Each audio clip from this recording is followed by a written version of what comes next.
میں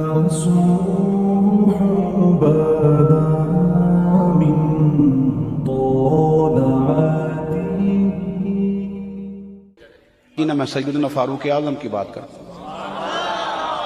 ایسا نہیں کہ بندہ کچا ہے، نہ حضور نے فرمایا عمر کی زبان پر تو رب نے حق جاری فرما دیا۔ فاروق جو کہہ دیں اللہ اس کے مطابق قرآن نازل کر دیتا ہے۔ امام سیوطی نے ان آیات کی تفصیل لکھی ہے جو حضرت عمر کی رضا کے مطابق نازل ہو گئی، لیکن حضرت عمر کے سامنے ایک بی بی لائی گئی، اس نے زنا کیا، سیاستہ میں روایت۔ حضرت فاروق اعظم نے حد جاری کر دی، فرمایا لے جاؤ اسے سنسار کرو یا کوڑے مارو۔ صحابہ لے کے جا رہے ہیں، مولا علی شیر خدا آ گئے، کہاں لے کے جا رہے ہو؟ حضور اس پر حضرت عمر نے حد لگائی ہے، فرمایا عمر کو تم نے بتایا تھا کہ یہ تو بیچاری دیوانی ہے، یہ تو ذہنی طور پر کمزور ہے، یہ تو مجذوب ہے، اسے تو پتہ ہی کو نہیں، یہ بتایا تھا؟ حضور نہیں، فرمایا عمر نے پوچھا تھا؟ حضور نہیں، فرمایا چلو واپس چلو، حق قبول کریں۔ حضرت مولا علی شیر خدا واپس لائے، فرمایا عمر فیصلہ کرتے ہو پوری بات کیوں نہیں پوچھتے؟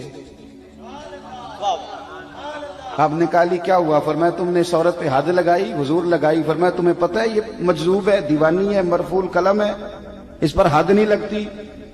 عرض کی کہ حضرت عمر فاروق فرمانے لگے مجھے تو پتہ ہی نہیں۔ تو آپ فرمانے لگے پہلے پتہ کیا کرنا پھر معاملہ طے کیا کر۔ تو حضرت عمر نے کوئی بہانہ نہیں کیا، بہانے بھی ہوتے ہیں نا، انہاں مینوں صحیح نہیں گل دسی، اے بندے نے مینوں انج کیا سی، کوئی بہانہ نہیں لگایا۔ عمر نیچے اترے اور سجدے میں گر گئے، یا اللہ عمر کو معاف کر دے، یا اللہ عمر کو معاف کر دے۔ اور پھر چمکتے ہوئے جملے سیدنا فاروق اعظم کے فرمانے لگے لوگو آج اگر علی نہ ہوتا تو عمر ہلاک ہو جاتا، آج اگر علی نہ ہوتا تو عمر ہلاک ہو جاتا۔ بات کو سمجھیں، آپ قبول کریں، اگر آپ تک شکر کریں، حق اگر کسی تک آ گیا حق کو مانیں اور ڈٹنا سیکھیں اور حق بات کہنا سیکھیں۔ حضرت عمر فاروق رضی اللہ تعالیٰ عنہ کے زمانے میں بھی کچھ معاملات ایسے ہوئے۔ امام غزالی نے لکھا ہے کہ ایک نوجوان شراب چھپا کے نا اپنی چادر کی اوٹ میں تو حضرت عمر کے سامنے سے گزر رہا تھا، شراب چھپا کے۔ میں اکثر کہتا ہوں کہ آج بھی کوئی منع کرنے والا ہو تو لوگ منع ہونے کو تیار تو ہیں، پر ہم منع کرنے کو تیار نہیں ہوتے۔ اگر ہمارے کہنے پہ بڑی بڑی محفلیں ہو سکتی ہیں تو ہمارے کہنے پہ داڑھی بھی پوری ہو ہی سکتی ہے، لیکن ہم کہتے ہی نہیں، مزاج ہی نہیں، اس طرف لاتے ہی نہیں۔ ہمارے کہنے پر اگر بڑے بڑے چندے لوگ دے دیتے ہیں تو امید ہے نمازی بھی ہو ہی جائیں گے۔ توجہ دلانے کی، حضرت عمر کے زمانے میں بھی یہ مسئلہ ہوا۔ میری باتوں کی سمجھ آ رہی ہے سارے دوستوں؟ ایک نوجوان جا رہا ہے، شراب چھپائے تو سیدنا فاروق اعظم نے تلوار نکالی ہوئی، یہ کیا ہے، کدھر جا رہے ہو؟ تو وہ کہنے لگا حضور وہ نا سرکہ ہے میرے پاس، اور اندر دعائیں مانگ رہا ہے، یا اللہ آج عمر سے بچا لے، آج کے بعد شراب نہیں پیوں گا۔ اندر دعائیں مانگ رہا ہے، اللہ عمر سے بچا لے، آج کے بعد شراب۔ حضور سرکہ ہے، سرکہ۔ حضرت عمر کہنے لگے کھول نا ذرا۔ چادر کھولی تو بوتل میں واقعی سرکہ نکل آیا۔ وہ الحمدللہ الحمدللہ پکار کے چلنے لگا۔ ایک روایت میں نے ایسی بھی پڑھی کہ جب وہ جا رہا تھا تو حضرت عمر نے آواز دی، فرمانے لگے عمر سے ڈر کے توبہ کی ہے تو شراب کا سرکہ بنا ہے، اگر تو رب سے ڈر کے توبہ کرتا تو اللہ نے اس کو شہر بنا دینا تھا اور تیرے کام آ جاتا۔ کوئی ہونا تو چاہیے نا منع کرنے والا۔ اور ایک بات اور آپ سے عرض کروں، جب آپ تک حق آ جائے تو اسے قبول بھی کریں گے، حق آ جائے تو اسے۔ حضرت عمر کا زمانہ تھا، مصر فتح ہو گیا، حضرت عمر بن عاص گورنر بنے۔ رواج یہ تھا مصر کے اندر کہ ایک دریا چلتا تھا، دریائے نیل، اور سارے مصر کا انحصار اسی دریا پہ تھا۔ فصلوں کو پانی بھی لگتا اسی سے، جانور بھی اسی سے پانی پیتے، کھیتیاں بھی اسی سے سیراب ہوتی۔ سال کے بعد وہ دریا خشک ہو جاتا، سال کے بعد وہ دریا خشک ہوتا، اور جب خشک ہوتا نا تو ایک کواری لڑکی قتل کر کے دریا میں ڈالتے، پھر وہ دریا چلتا۔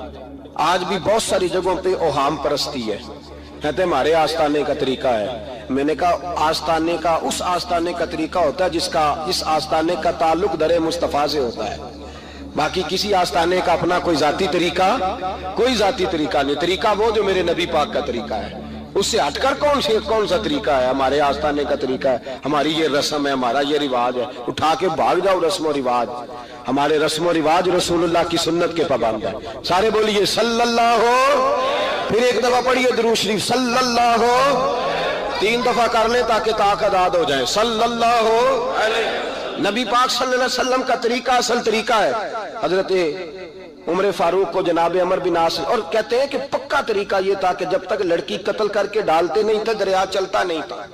حضرت عمر کو خط لکھا کہ حضور یہ معاملہ ہے، اور لوگ مجھے یہی کہتے ہیں. میں نے لوگوں کو سمجھایا ہے کہ اسلام ظلم کا حکم نہیں دیتا، ظلم کی اجازت نہیں دیتا، کیسے لڑکی قتل کی جائے؟ اب آپ بتائیں کیا کرنا ہے؟ حضرت عمر ایمان، یقین، استقامت، پہاڑ ہے یہ لوگ. حضرت عمر نے 2 خط لکھے، ایک حضرت عمر بن عاص کے نام، دوسرا دریائے نیل کے نام. 2 خط لکھے. ایک خط لکھا دریا کے نام، ایک خط لکھا عمر بن عاص گورنر کے نام. گورنر کے نام خط لکھا تو فرمایا جتنے یہودی ہیں، عیسائی ہیں، کمزور ایمان والے، سب کو دریائے نیل پہ لے جا، اور میرا یہ دوسرا خط دریا میں ڈال دے اور سب کے سامنے ڈالنا.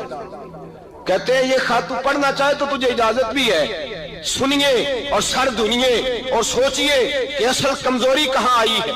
رمضان کے سب سے پہلے جمعے میں سب سے اہم موضوع چھیڑا ہے. کمزوری اور نقص واقعہ کہاں ہوا ہے؟ حضرت سیدنا عمر بن خطاب رضی اللہ تعالیٰ عنہ نے دریا کو مخاطب کر کے لکھا، ہو دریا، اگر تو کہتا ہے نا کہ لڑکی قتل کر کے پھینکی جائے گی تو میں رسول اللہ کا ماننے والا ہوں، میں ظلم نہیں ہونے دوں گا. ہمیں تیرے پانی کی ضرورت ہی کوئی نہیں، تو بے شک پانی نہ دے.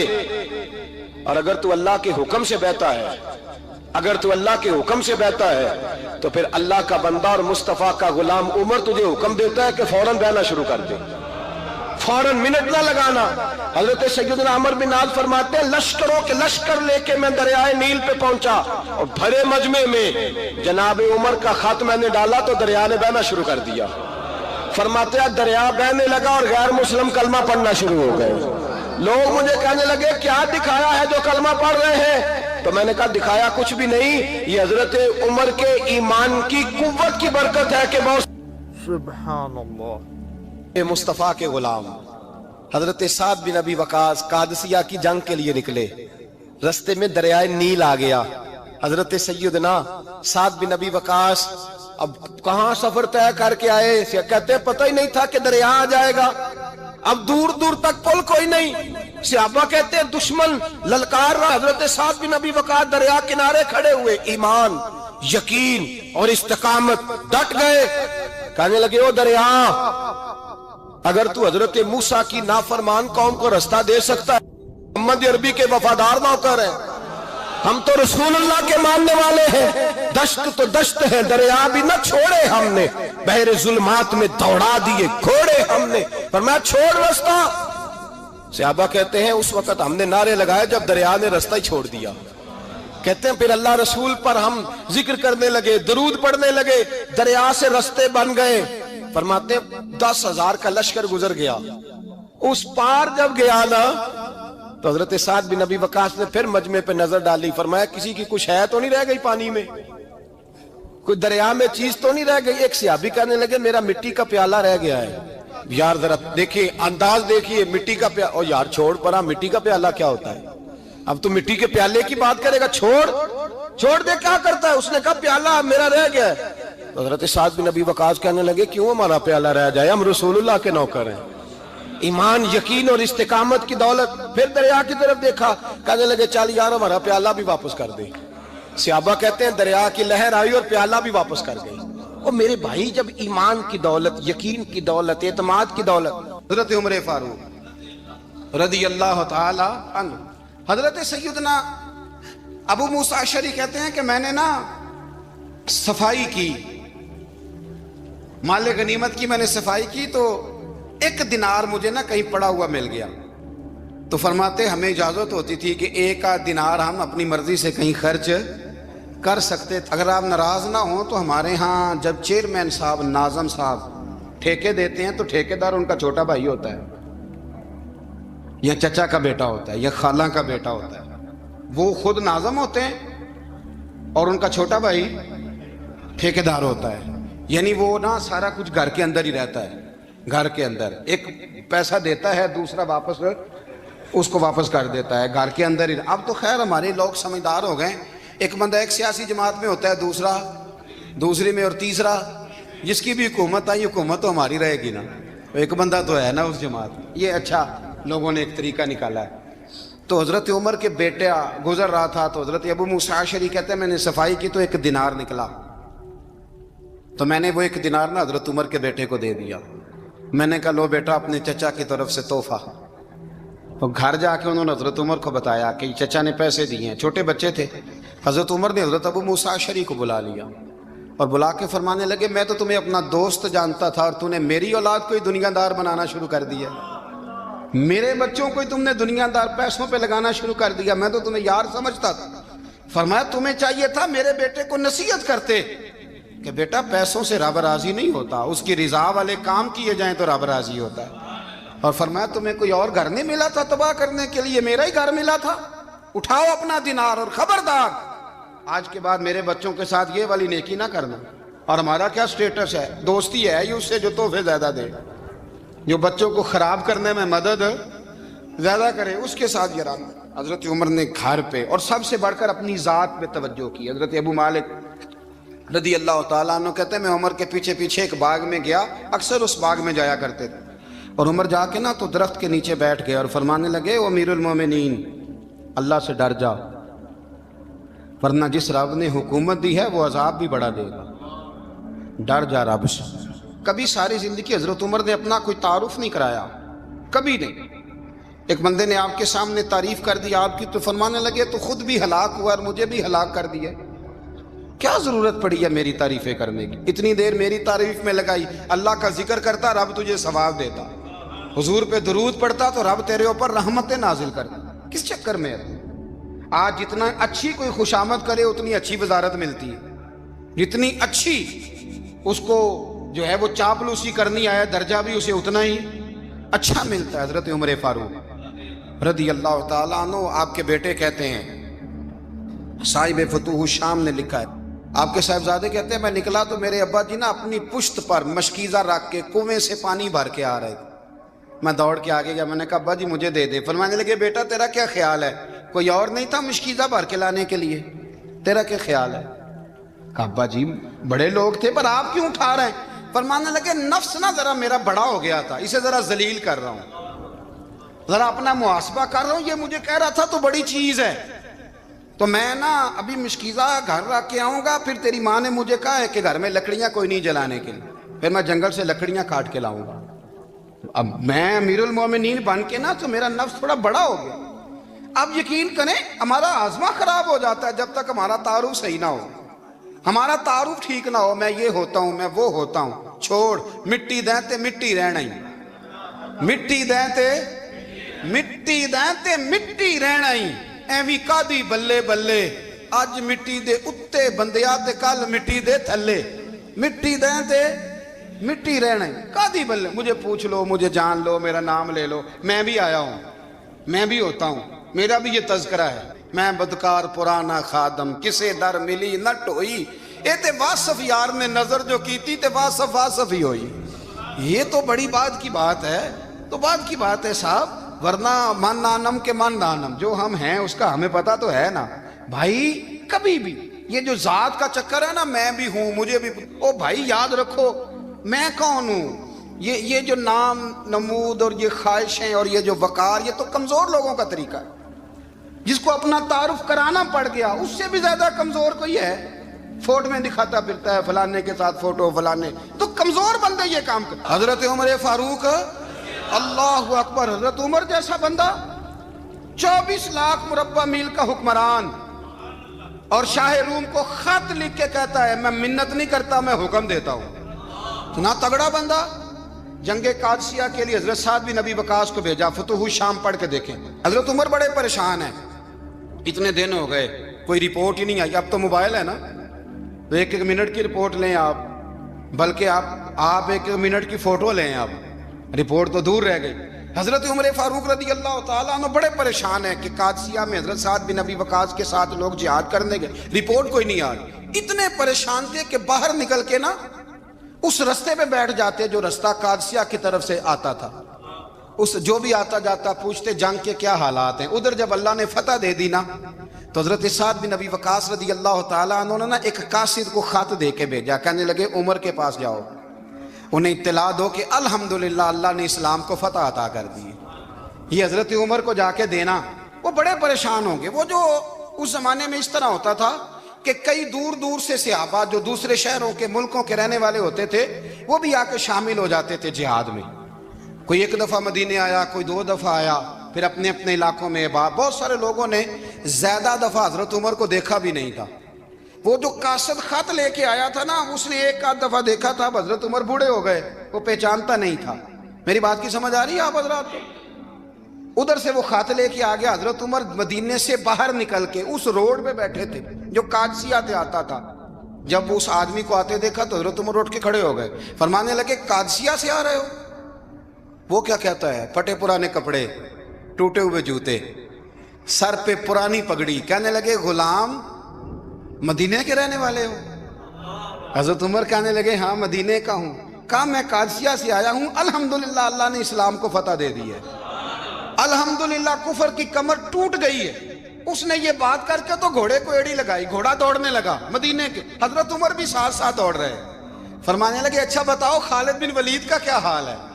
تھوڑا آگے جا کے فرمانے لگے اسامہ بن زید کیسے ہے؟ وہ کہتے ہیں ٹھیک ہے. پھر اس نے اور گھوڑا, عمر ساتھ ساتھ دوڑ رہے ہیں, ساتھ ساتھ. 24 لاکھ مربع میل کا حکمران, ایک جوتا پیر سے نکل گیا, عمر دوڑ رہے ہیں. آگے جا کے پوچھتے ہیں سعد بن ابی وقاص کا کیا حال ہے؟ کہ حضور وہ بھی ٹھیک ہے. کتنے لوگ میرے شہید ہو گئے مسلمانوں میں سے؟ کہنے لگا صحیح گنتی کا نہیں پتا. یہ لفظ ادا ہوتے ہوتے مدینے کی سرحد آ گئی. لوگوں نے عمر کو گھوڑے کے ساتھ دوڑتے دیکھا تو کہا امیر المومنین کیوں دوڑ رہے ہیں؟ وہ غلام چھلانگ لگا کے نیچے آیا, قدموں میں بیٹھ گیا. کہنے لگا حضور آپ نے بتایا ہی نہیں آپ امیر المومنین ہیں. آپ فرمانے لگے کیا بتاتا؟ میں تو اونٹ چرانے والے کا پتر ہوں, کیا بتاتا؟ وہ عمر ہوں جس نے اپنے گناہوں کا حساب دینا ہے. کیا بتاتا؟ جو سعد بن ابی وقاص کو جہاد پہ بھیج کے خود بزدلوں کی طرح گھر میں بیٹھا ہے. کیا بتاتا؟ کوئی حیثیت نہیں, کوئی تار. تو نے اچھا کیا, تو تو مجاہد تھا, مجھے ساتھ ساتھ دوڑایا, تو نے اچھا کیا. جتنے لوگ تھے چیخیں مار کے رونے لگے. حضرت فاروق اعظم سے کہنے لگے عمر جب تک تیرے جلوے رہیں گے اللہ کامیابیاں ہی عطا فرمائے گا, جب تک تیرا رنگ رہے گا اللہ تعالیٰ نوازتا ہی رہے گا. کچھ نہیں کبھی اپنا آپ ظاہر ہی نہیں کیا. بہت بڑے تھے, بہت بڑے تھے حضرت عمر, بڑے تھے, لیکن ساری زندگی اپنے محاذ. حضرت ابو رافع غلام تھے, قرآن پاک بڑا سونا پڑھتے تھے. حضرت عمر جب بھی انہیں ملتے کہتے ابو رافع تو عمر سے اچھا ہے, قرآن بڑا شاندار پڑھتا ہے. تو وہ کہتے حضور اگر میں قرآن صحیح پڑھتا ہوں تو آپ کو قرآن کی تشریح زیادہ صحیح آتی ہے, آپ بھی تو مجھ سے افضل ہیں. تو آپ فرماتے نہیں پھر بھی تو مجھ سے افضل ہے. کیوں؟ اس لیے کہ تو اپنے غلام اپنے آقا کی نوکری بھی ٹھیک کرتا ہے اور رب کی عبادت بھی ٹھیک کرتا ہے, اور مجھے خالص صرف عبادت کرنی ہوتی ہے وہ بھی ٹھیک نہیں کر پاتا. ساری زندگی اپنا محاسبہ, ساری زندگی اپنے گریبان میں دیکھا, ساری زندگی اپنے آپ کو پرکھا, اپنے آپ کو ٹٹولا. 62 سال عمر بیت گئی. حضرت حذیفہ بن یمان ایک صحابی تھے. میرے نبی کریم علیہ السلام نا ان سے راز کی باتیں کرتے تھے. ہر بندے کا ہاضمہ ٹھیک نہیں ہوتا, سب سے راز کی بات نہیں کرنی چاہیے. حضرت حذیفہ بن یمان کہتے ہیں حضور راز کی باتیں بتاتے ہیں. مدینہ منورہ میں جو منافقین تھے ان کی لسٹ بھی نبی پاک نے حضرت حذیفہ بن یمان کو دی تھی. جب کوئی مشکوک آدمی مر جاتا نا تو صحابہ کہتے ہیں ہم دیکھتے اگر حضرت حذیفہ نے جنازہ پڑھا ہے تو ہم بھی جنازہ پڑھ لیتے. نبی پاک نے بھی کچھ جنازے نہیں پڑھے. ترمذی میں ہے فرمایا عثمان سے جو بغض رکھے اس کا جنازہ نہیں پڑھیں گے. حضرت حذیفہ بن یمان اگر جنازہ پڑھتے تو لوگ پڑھتے, وہ نہ پڑھتے تو لوگ جنازہ نہ پڑھتے. حضرت حذیفہ بن یمان کہتے ہیں جناب عمر فاروق کی خلافت کے آخری ایام تھے, کچھ دنوں کے بعد وہ شہید ہو گئے. فرماتے آدھی رات کا وقت تھا, میں گھر میں سویا تھا بڑا بے فکر, اچانک میرے دروازے پہ دستک ہوئی, میں گھبرا کے اٹھا. اتنی رات کو کون آیا؟ کہتے ہیں قربان جاؤں دروازے پہ گیا تو امیر المومنین فاروق اعظم دروازے پہ. میں نے کہا عمر کوئی حکم تھا تو مجھے بلا لیتے. کہنے لگے میں نا امیر بن کے نہیں آیا, تیرا ویر بن کے آیا ہوں. امیر المومنین کی حیثیت سے سرکاری کام سے بلاتا تو وہاں بلاتا, مجھے ایک ذاتی کام پڑ گیا. کہتے ہیں میں نے عمر کو گھر کی اندر بلا کے چارپائی پہ بٹھایا. میں نے کہا حضور میں غریب آدمی ہوں, میں کیا آپ کے کام آ سکتا ہوں؟ تو کہتے ہیں انہوں نے نا مجھے ساتھ بٹھا لیا, پھر میرا ہاتھ پکڑ لیا، کہنے لگے تو عمر کو جانتا ہے؟ عمر جھوٹ نہیں بولتا۔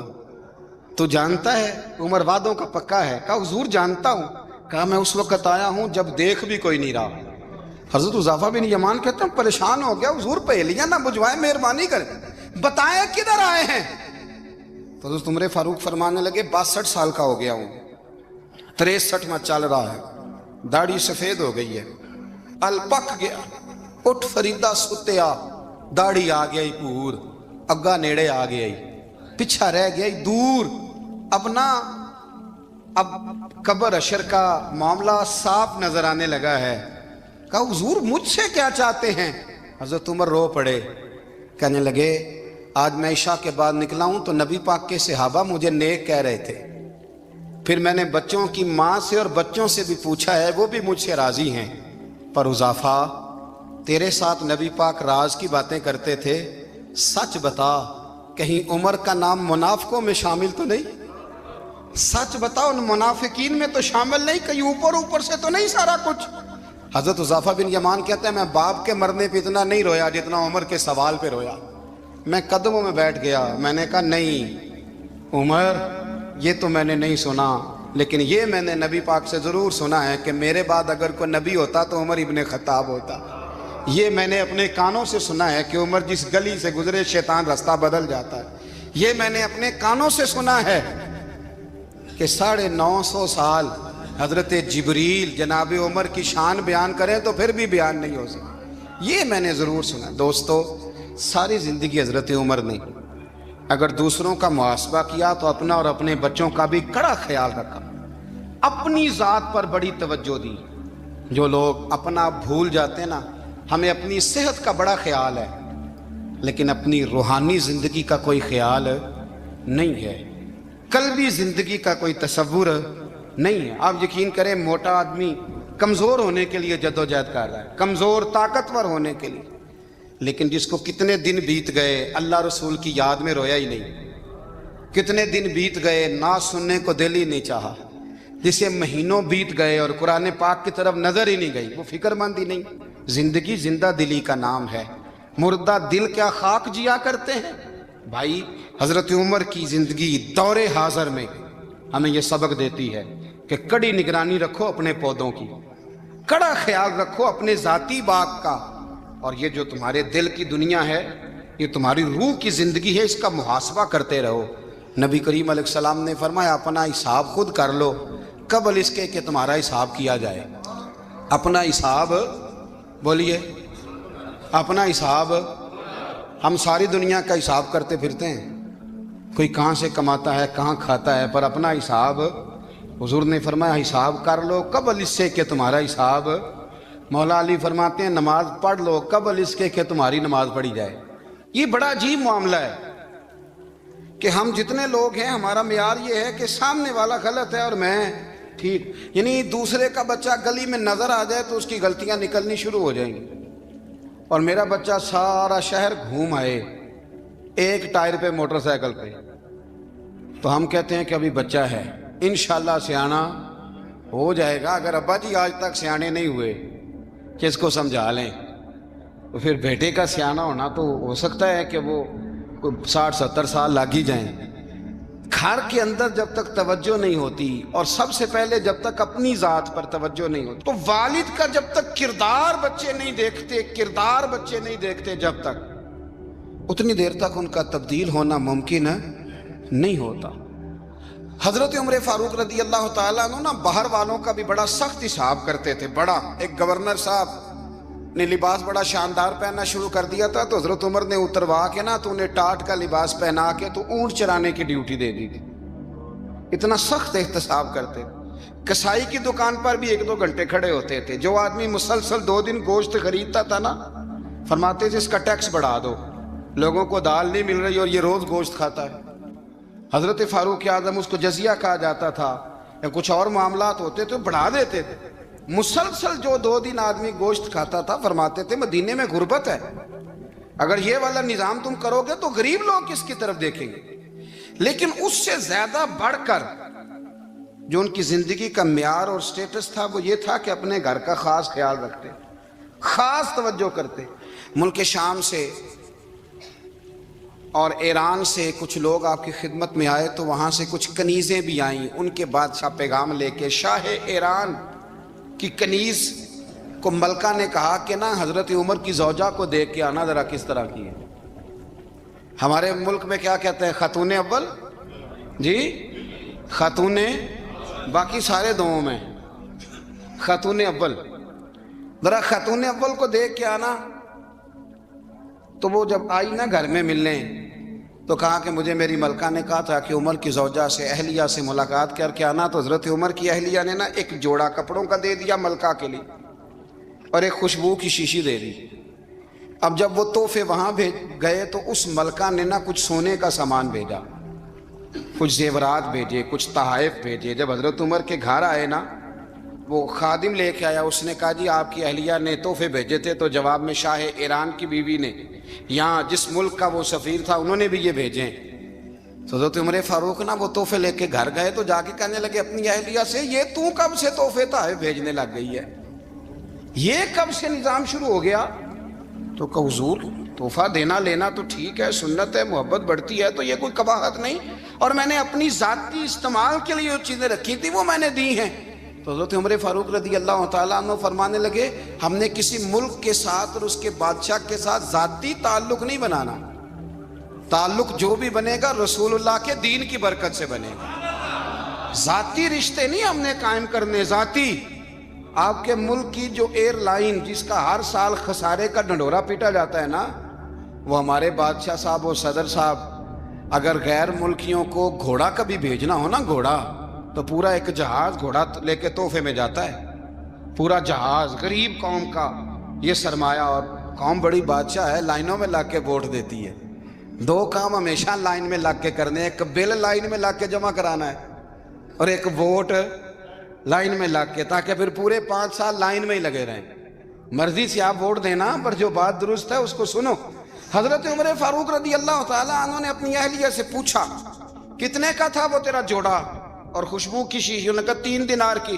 فرمایا یہ 3 دینار تیرے، اور باقی جو تحفے آئے ہیں وہ تو خود کہہ، چونکہ اس نے تیرے نام بھیجے ہیں، تو کہہ کہ میں مال غنیمت میں دیتی ہوں، تو کہہ میں مسلمانوں کو کہہ۔ تو زوجہ ہنس پڑی، کہنے لگی میں نہ بھی کہوں تو مجھے کہنا تو پڑے گا ہی، کہنا تو میں نے ہے ہی، کیونکہ سامنے عمر فاروق ہیں، لہذا فرمایا کہہ دیتی ہوں میں نے دیا خزانے کو۔ حضرت عمر نے جمع کرا لیا۔ میں یہ کیا بات ہوئی؟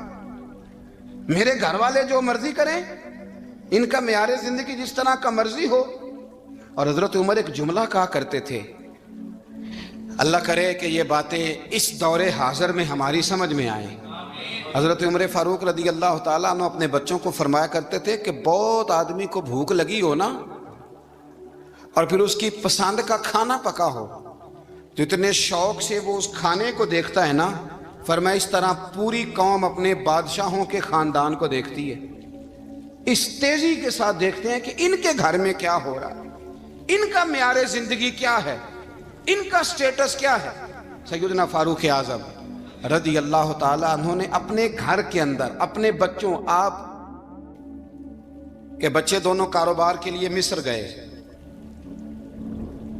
تو وہاں کے گورنر صاحب نے لوگوں سے، ایک بہت بڑا قافلہ گیا مدینے سے مصر تجارت کے لیے، جاتے ہیں نا آج بھی قافلے کئی ملکوں میں، تو یہ گئے تجارت کے لیے۔ تو حضرت عبداللہ ابن عمر، حضرت عبید اللہ ابن عمر، حضرت عمر کے دونوں بیٹے گئے۔ جناب عمر فاروق کے بچے جب وہاں پہنچے تو مصر کے گورنر نے نا لوگوں کو تعارف کرایا کہ یہ عمر فاروق کے بیٹے ہیں، یہ حضرت ہے، یہ چودھری کے بیٹے کو کون بتاتا ہے کہ تو چودھری کا بیٹا ہے؟ باہر والے بتاتے ہیں، گھر والے جی۔ اور سیٹھ صاحب کے بیٹے کو کون بتاتا ہے کہ تو سیٹھ صاحب کا بیٹا ہے؟ اور مالک کو کون بتاتا ہے کہ تو مالک کا بیٹا ہے اور یہ کرایہ دار ہے؟ یہ کون بتاتا ہے؟ یہ سوچ ہم دیتے ہیں بچوں کو، چودھری اور کمی کی سوچ، امیر اور غریب کی سوچ، مالک اور کرایہ دار کی سوچ، گھر کے مالک کی اور کام کرنے والے کی سوچ، یہ ہم دیتے ہیں۔ یاد رکھنا، یہ ہم دیتے ہیں، یہ ہمارا مزاج ہے، یہ باہر سے نہیں آتی۔ تو کوئی شہزادہ ہے، تو سیٹھ ہے، تو نواب ہے، یہ سوچ باہر سے نہیں آتی، یہ اماں سوچ دیتی ہے، اماں، یہ ابا سوچ دیتا ہے، اور پھر جب تباہی اترتی ہے تو اس کے ذمہ دار بھی باہر والے نہیں ہوتے، گھر والے ہوتے ہیں، گھر والے. ہمارے بچوں کی طبیعتوں پر زیادہ نقش باہر والوں کا نہیں ہوتا، گھر والوں کا ہوتا ہے. یاد رکھیے گا. حضرت عمر فاروق رضی اللہ، بچے ہیں، شہزادے ہیں، وہ کاروبار کرنے گئے اور وہاں لوگوں نے بتایا گورنر صاحب نے کہ یہ فاروق اعظم کے بچے امیر المومنین کے. لوگوں نے ان سے زیادہ مال خریدا، تجارت میں زیادہ نفع ہوا. ظاہر ہے کہ وہ آپ کے جو اللہ خیر کرے حکمران ہیں، ان کے کاروبار کتنے ملکوں میں ہیں، کس بنیاد پر ہیں؟ وہ صرف اس بنیاد پر کہ وہ حکمران رہے، ان کے لیے آسان تھا بڑے لوگوں سے تعلقات بنانا. حضرت عمر فاروق رضی اللہ تعالیٰ عنہ کے بچے ڈھیروں مال کما کے جب واپس آئے نا، تو حضرت عمر سے آ کے بچوں نے بطور محبت کا، ابا جی اللہ نے بڑا ہی فضل کیا ہے، بڑا مال کمایا الحمدللہ، یہ دیکھیں کتنا نوازا ہے. تو حضرت عمر کہنے لگے سارے قافلے نے اتنا ہی کمایا ہے؟ سارے قافلے نے اتنا ہی کمایا ہے؟ کہ حضور نہیں، سارے قافلے نے اتنا نہیں کمایا، سب کو اتنا نہیں ملا. وہ تو وہاں گورنر صاحب نے لوگوں کو تعارف کرایا تھا کہ یہ عمر کے بچے ہیں، تو لوگوں نے پھر ہم سے بڑا ہی خریدا. تو حضرت عمر فرمانے لگے ٹھیک ہو گیا، میں بات سمجھ گیا ہوں. اس طرح کرو، جو تمہاری اصل زر تھی نا، جو راز تھی، وہ رکھ لو اور باقی سارا مال خزانہ میں جمع کرا دو. اس لیے کہ یہ تم نے تجارت نہیں کی، یہ تم نے اپنے باپ کا نام بیچا ہے، یہ تم نے امیر المومنین کے بیٹے ہونے کا فائدہ اٹھایا ہے. فرمایا یہ تمہارا نہیں حق، یہ مسلمانوں کا ہے. اس لیے کہ یہ مال تم نے محنت سے نہیں کمایا، یہ باپ کی کرسی کا فائدہ اٹھایا ہے. اور فرمایا اگر تم نے مال جمع نہ کرایا تو میں مال بھی لے لوں گا زبردستی اور کوڑے بھی ماروں گا، ڈبل سزا دوں گا. مرضی سے جمع کراؤ گے تو کوڑوں سے بچ جاؤ گے. بڑے بیٹے نے تو جمع کرا دیا، تو چھوٹا تھوڑا پریشان ہوا. تو حضرت عبداللہ ابن عمر چھوٹے کا ماتھا چوم کے کہنے لگے بیٹے چپ کر کے جمع کرا، یہاں بھی فخر کر کے ہم عمر کے بیٹے ہیں، اور قیامت میں بھی فخر کریں گے کہ ہم فاروق اعظم کے بیٹے ہیں. حضرت عمر فاروق رضی اللہ تعالیٰ عنہ کے بارے میں امام ابن جوزی نے لکھا ہے کہ رات کو نا گھر کے اندر بیٹھے بیٹھے اچانک رو پڑے حضرت عمر. 62 سال عمر ہے، خلافت کے آخری ایام چل رہے، تو رو پڑے ایسے ہی گھر میں بلا وجہ ہی. آپ کی اہلیہ نے، زوجہ نے بیٹے کو اٹھایا، فرمایا پتہ کرو تمہارے باپ کو کیا مسئلہ ہے، کہیں کوئی تکلیف تو نہیں، درد تو نہیں، صاحبزادے آئے. ابا جی کیا بات ہے؟ فرمایا اماں کو بلاؤ. سب لوگ جمع ہو گئے. تو جناب عمر فاروق رضی اللہ تعالیٰ عنہ فرمانے لگے کہ بیٹھو میرے ارد گرد. سب بیٹھ گئے. تو فرمانے لگے آج جب میں مسجد سے نکلا تھا تو میرے نبی پاک کے سچے صحابہ، سچے رسول کے سچے صحابہ، حضور کے سچے غلام یہ کہہ رہے تھے کہ عمر بڑا ہی اچھا ہے، عدل والا ہے، انصاف والا ہے. تو ابا جی اس میں رونے والی کیا بات ہے؟ تو فرمانے لگے ڈر یہ لگتا ہے کہ باہر تو میں اچھا تھا، کہیں گھر میں تو نہیں کوتاہیاں کرتا رہا. میری بات پہ توجہ کرنا. کہیں گھر میں آپ باتیں سن لیں تو شاید اتنی میں کرتا ہوں دوسرا کاری کوئی نہ سکے، لیکن جب عمل کے راستے پہ ہم نکلتے ہیں تو وہ مسدود ہے، وہ بند ہے. عمل کس نے کرنا ہے؟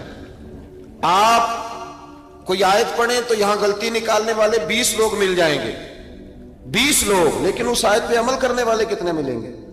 تو حضرت عمر فاروق رو رہے تھے، کہنے لگے کہیں تمہارے حقوق تو نہیں پامال کرتا رہا. تو آپ کی اہلیہ نے جب سنا تو وہ کہنے لگی عمر مجھے تو بڑا پرانا شکوہ ہے، آپ کا جاہ و جلال اتنا تھا میں بات نہیں کر سکی. عمر تم نے سارا دن مسجد میں گزار دیا اور ساری رات نقاب اوڑھ کے مدینے کی گلیوں میں گزار دی، میں تو زندگی کی کوئی خوشی دیکھ ہی نہیں سکی. چاہ تو میرے اندر بھی تھے نا کہ میرا شوہر کچھ گھڑیاں بیٹھتا، کہیں مجھے لے کے جاتا، تو میں تو کچھ نہیں دیکھا، مجھے بڑا شکوہ ہے. تو حضرت عمر کہنے لگے چل اللہ کی رضا کے لیے معاف کر دے. بھئی معافی بیوی سے نہیں مانگی جا رہی، معافی اپنی غلطی کی مانگی جا رہی. یہ سمجھ لیں، بیوی کے لیے تو خاوند کا بہت بڑا مقام ہے نا، لیکن یہاں غلطی کس بات کی ہے؟ اپنی کمزوری پر غلطی کا اعتراف کر کے معذرت کا سوال کیا جا رہا ہے. تو حضرت عمر کہنے لگے معاف کر دے. تو اہلیہ کہنے لگی میں نہیں معاف کرتی، میری شرط پوری کریں. فرمایا وہ کیا؟ فرمانے لگی قیامت میں جب اللہ آپ کے لیے جنت کا حکم دے گا تو آپ میری سفارش کریں گے اللہ کی بارگاہ میں؟ سفارش کریں گے کہ یا اللہ مجھے کپڑے دھو کے دیتی تھی، میری عزت کی حفاظت کرتی تھی، میرے بستر کو پاک رکھتی تھی، کہیں گے؟ تو حضرت عمر فرمانے لگے تیرے ساتھ وعدہ رہا، رب نے اگر عمر کو اپنے فضل، اپنے کرم اور اپنے محبوب کے صدقے جنت دی تو عمر تیرے بغیر جنت میں نہیں جائے گا. عمل کا راستہ دیکھیں نا،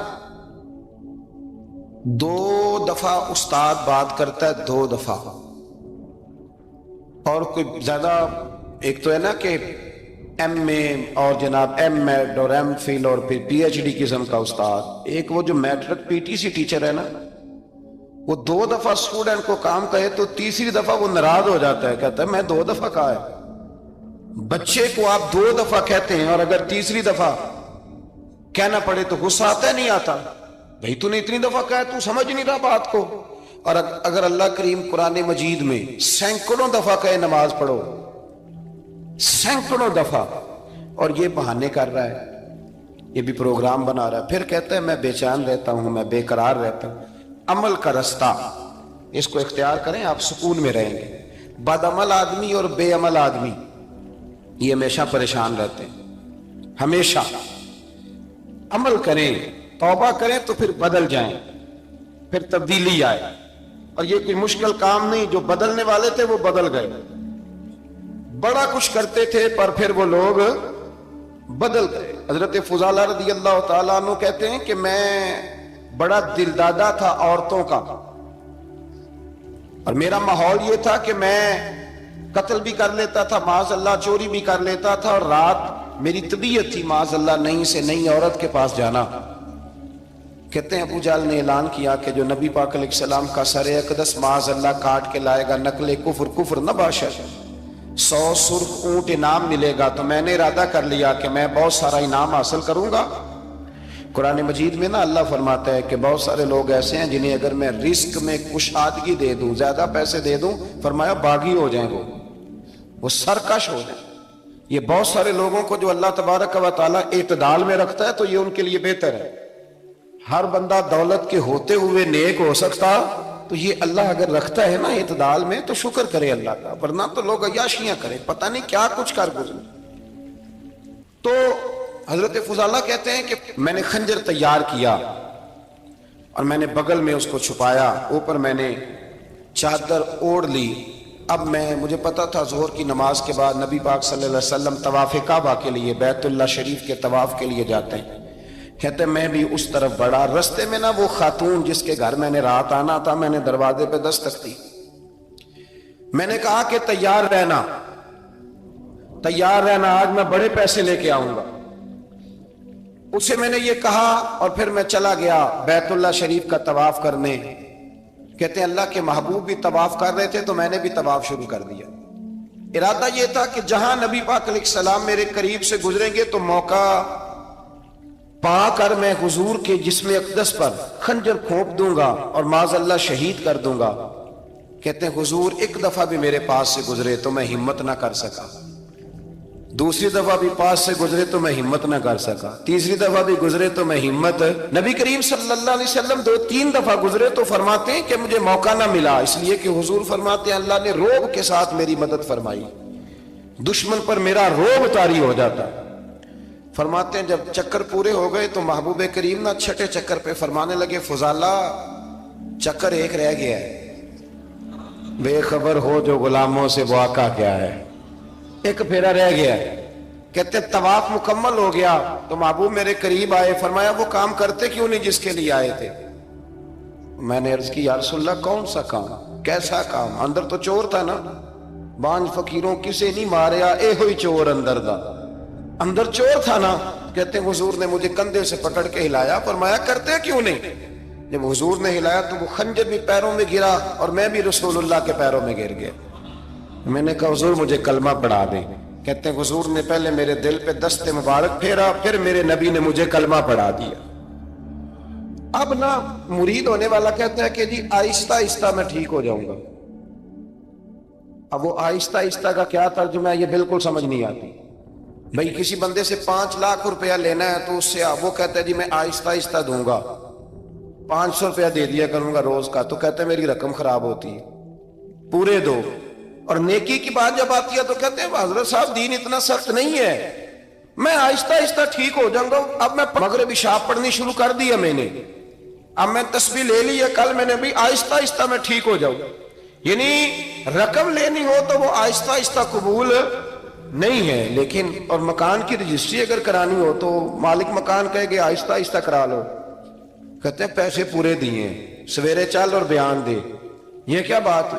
یہاں یہ جو ہمارا ماحول تھا نا، کر لیں گے، ہو جائے گا، یقین کریں لوگ قبروں میں چلے گئے ہیں پر مسجدوں میں نہیں آئے.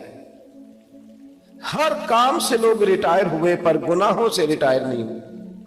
آخر تک تباہی اتر گئی لیکن لوگ بدلنے کو تیار نہ ہوئے. حضرت فضالہ کہتے ہیں ابھی میں نے کلمہ پڑھا، ابھی میں واپس آیا، رستے میں وہ بی بی کھڑی تھی، کہتے ہیں میں وہ شخص تھا کہ عورتیں مرتی تھی میرے اوپر اور کسی کی جرت تھی کہ وہ آئیں بائیں شائیں کرے، لیکن فرماتے ہیں میں بی بی کے پاس سے گزر گیا. پہلے تو اس کا خیال تھا رکے گا، لیکن جب میں رکا نہ تو دروازے پہ آئی، اور جب میں گزر گیا تو اس نے آواز دی، لیکن میں نے سنی انسنی کر دی. جب آگے بڑھا تو میرے پیچھے دوڑی. فرماتے ہیں مجھے پکڑ کے کہنے لگی فضالہ تجھے کیا ہوا، تو وہی نہیں جو یہاں سے گیا تھا؟ آپ فرماتے ہیں میں کبھی نہیں رویا تھا، میں کبھی نہیں رویا تھا. اور جب کہا نا تو وہی نہیں، کہتے میں نے سر اٹھایا تو میری آنکھوں میں آنسو تھے. میں نے کہا میں جو گیا تھا وہ نہیں ہوں، اب تو میں محمد عربی کا غلام بن گیا، اب میں وہ نہیں ہوں. اب نہیں ہو سکتا کہ کوئی میری نظر میلی ہو جائے، یہ کیسے ممکن؟ اب نا اسلام کی تعریف ہم نے یہ کی ہے کہ خبردار کوئی ہمارے قریب نہ آئے، ہم کسی کو بات نہیں کرنے دیتے کہ ہم مسلمان ہیں، ہم بات نہیں کرنے دیتے. پتہ کیا بات ہے؟ ایک میری یہ تقریر ہوتی ہے ممبر پہ، اور ایک میرا عمل ہوتا ہے جب میں سفر کرتا ہوں، جب میں گاڑی میں بیٹھتا ہوں، جب میں دوستوں سے ملتا ہوں. جب ان دونوں باتوں میں تضاد آتا ہے نا، تضاد، تو لوگ تقریر کو جذبات نہیں کہتے، ایک فن بن جاتی ہے تقریر. آپ کو پتہ ہے نا وائزین نعت خواں کہتے ہیں میں نے محفل لوٹ لی، پھر لوگ شمار کرتے ہیں کتنے لوگوں نے سبحان اللہ کہی، پھر لوگ شمار کرتے ہیں کہ آج 5 بندے روئے بھی تھے جب میں تقریر کر رہا تھا. تو پھر یہ فن ہے، یہ جذبات کا اظہار. سمجھ لیں بات کو کہ عمل جب آپ نہیں نہ کرتے عمل، تو آپ خود بڑے بے چین رہتے ہیں کہ یار یہ میں کیا کر رہا ہوں، یہ کون سا گورکھ دھندا ہے کہ میرا عمل صفر ہوتا جا رہا ہے. ہمارے ایک استاد تھے تو وہ فرمایا کرتے تھے کہ اگر پڑھے لکھے آدمی کو تم بے عمل دیکھو تو اس سے دور ہٹ جایا کرو ورنہ تمہیں بھی بے عمل کر دے گا. میں نے ان سے عرض کی، میں نے کہا حضور یہ کیا ہے؟ تو فرمانے لگے اپنے حضرت صاحب سے پوچھنا، وضاحت کریں گے. میں نے حضرت صاحب سے کہا جی عجیب بات کر دی ہے، علم والے بندے کے پاس بیٹھ کے تو علم آتا ہے.